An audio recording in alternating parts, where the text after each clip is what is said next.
Coming up on Temple Update, a show that's guaranteed to make you laugh. I'll introduce you to the Parliament. I'm Dan Koob, and I'll show you the newest addition to the medical school.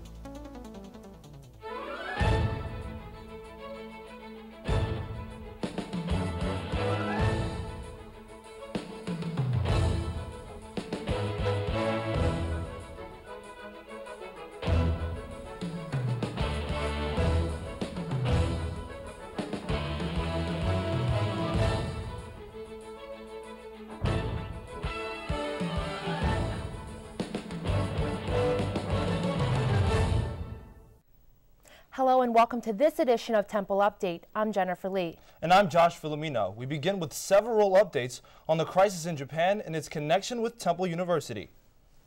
As recovery efforts continue throughout Japan, Temple University announced it has suspended its study abroad session in Tokyo for the rest of the spring semester. All study abroad students currently studying at TUJ are being asked to return to the U.S. immediately. University officials said they will work with students to make sure their semester coursework is completed at another one of Temple's campuses.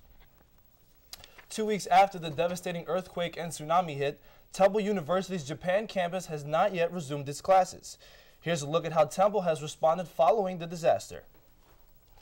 3 days after the 8.9 magnitude quake struck, Temple University, Japan canceled classes following a request by the Japanese government to avoid unnecessary travel. On March 17th, TUJ suspended its study abroad program for the remainder of the spring semester.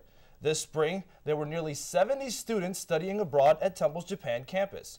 The university issued a voluntary evacuation of TUJ on March 20th. The university chartered a flight to Hong Kong for students and faculty. Approximately 120 students have chosen to stay in Tokyo. Temple Japan classes are scheduled to resume on March 28th. However, TUJ officials say classes may not start until April 4th. The decision on when to return will be based on advice from the Foreign Embassy and the Japanese government. The dean of Temple University, Japan, Bruce Stonerack, released a statement saying that Temple is committed to finishing the semester. He states, "We strongly believe it is important to TUJ. It keeps its operations as a sign of commitment to the community. Because we are not only an American university in Japan, we are also part of Japan, and we will support Japan."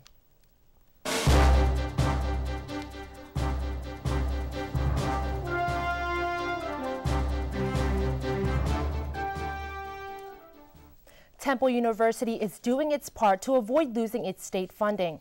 Temple hosted a hearing in Sullivan Hall with members of the State Senate Appropriations Committee in response to Governor Corbett's proposed budget cuts. The committee heard from leaders of several Pennsylvania universities along with the School District of Philadelphia about how the cuts may affect the institutions. Many school representatives said they were prepared for a cut in funding, but not the 50% cut Corbett's plan calls for. It's been 2 weeks since Governor Tom Corbett announced his budget proposal that can affect student life here at Temple University. We spoke to some students about their feelings on the proposed legislation. I'm going to be here for next semester and the semester after, so if it increases, it's going to be a little bit harder for me to pay for school. I feel like as a student in a country where tuitions are one of the highest in the globe, to even cut our budgets even lower is just significantly going to impact all of us. It might even make less people enroll in the school, or in a lot of schools in Pennsylvania if it gets cut that much. So it's not very good. The tuition's going to go up, and I already feel bad. My mom's already in debt for sending 2 kids to college, and so there's nothing I can do about it, but I just think that's really bad. Education is one of the most important things. I don't understand why they're going to raise it so that more people can't do it. I mean, being an out-of-state student already, tuition's already kind of high, and it's kind of hard to get financially, especially when you take summer class and try to get out of here. But yeah, it's kind of rough, you know. Penn State is putting a hold on its construction projects in response to Governor Corbett's proposed budget cuts. The university says it froze more than $138 million in projects. Penn State faces a loss of up to $182 million in state appropriations. Corbett responded with claims that the university has increased tuition by 110% over the last 10 years, despite receiving over $3 billion in funding during that time. Students at Temple's medical school find bacteria through the lenses of their telescopes daily. Now, Whenever they walk through the doors to the school's atrium, they'll be able to spot them in plain sight. Updates Dan Koob investigates. These things are everywhere, on hands, in your body, on the floor, and now floating above your head, literally. What are they? Bacteria. Temple University's Medical Education and Research Building just unveiled its newest permanent piece of art, an unseen world, where some of the smallest microorganisms on Earth are now in the limelight. Well, there's three basic shapes that bacteria come in, and that's spheres, and they're called cocci. There's spirals, and then rods. We basically wanted to tell a story that we had never heard or seen told before. We try to do sculptures that are exciting and narrative, and so we were thinking of what would be extremely fun for a medical school, and we're like, well, some sort of war between different bacteria.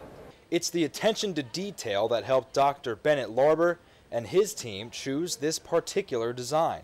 So medical students know about bacteria. They look through microscopes, they see them. But here are these giant bacteria floating above their heads. It reminds us that there's an immense world that we can't see. But to fully appreciate this microscopic turned macro masterpiece, you have to see it at night. It looks like it belongs in an aquarium, pieces moving and flashing throughout the windows of the medical school. Now it serves as a constant reminder to students that there is a world of activity going on all around us. Reporting for Temple Update, I'm Dan Koob. The Fox School of Business hosted a conference to help students from different fields of study exchange ideas about their work and observations. Insight Exchange welcomed Philadelphia Mayor Michael Nutter and 15 other speakers to inspire change within urban design and technology. More than 200 people attended the event, including international leaders in fields of design, innovation, management, and technology. The student in Chuck Newman's sports writing class got the opportunity to meet a legend in Philadelphia basketball. Sonny Hill spoke to the aspiring journalist about his career in basketball and his work as a radio broadcaster. The Hall of Famer spoke for about an hour and took questions from students about being on both sides of sports and journalism. The Beasley School of Law has received recognition from U.S. News and World Report. The law school rose 11 places to the 61st ranking in the nation. It was also ranked highly in special categories, including 2nd in trial advocacy, 7th in legal research and writing, and 11th in international law. The program was also ranked 61st in the diversity of its students.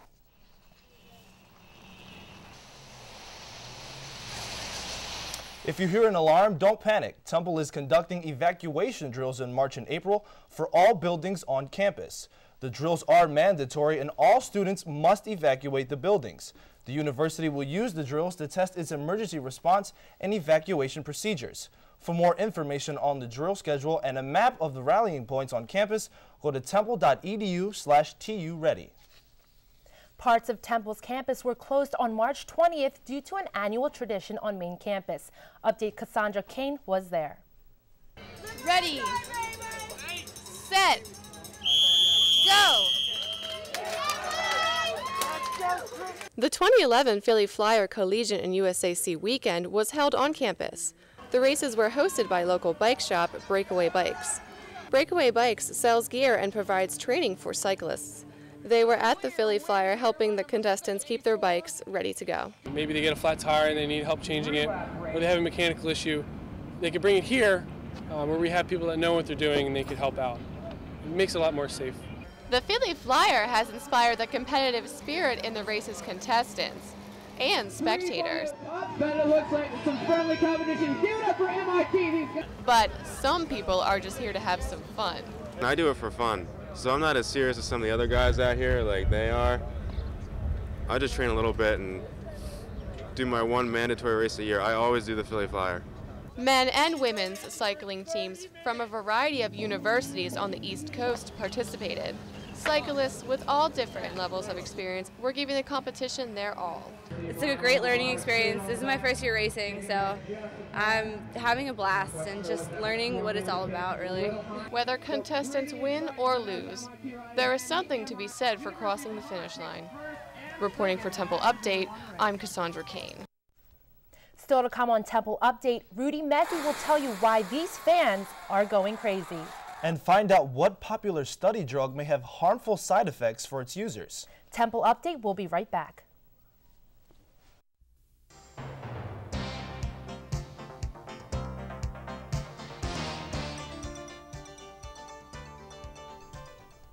Jill Marshall is here with this week's health report. She has exciting news involving the medical school. Yes, I do. Thanks, Jennifer.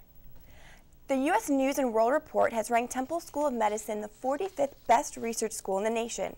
The rankings are based on tuition, school size, and specialties offered at each institution. Last year, Temple was ranked the 52nd. The University of Pennsylvania reached second on the list, behind first place Harvard. Northeastern University School of Pharmacology reports students that use the drug Adderall without a prescription may have higher risks of insomnia and high blood pressure. The medicine is used to treat ADD and helps with concentration and calming hyperactive behaviors. With the pressures of good grades, we asked students why some may resort to using the stimulant. I think it is a pressure to get the work done.